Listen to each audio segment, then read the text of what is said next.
আমার এই রাজহাঁসগুলির সারাদিন এই হাওরে ছিল। হাওরের পানিতে ভাসমান যে খাদ্য ছিল সেই খাদ্য খেয়ে মাত্রই আসলো।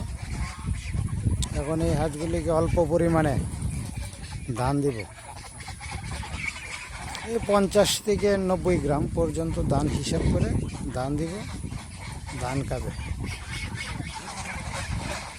ধান খাওয়ার পরেই হাঁসগুলি গড়ে তোলা হবে।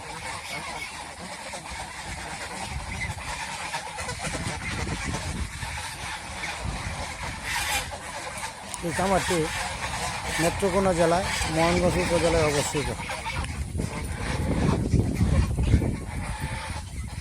রাজহাঁস পালন করা আসলে খুব ভালো।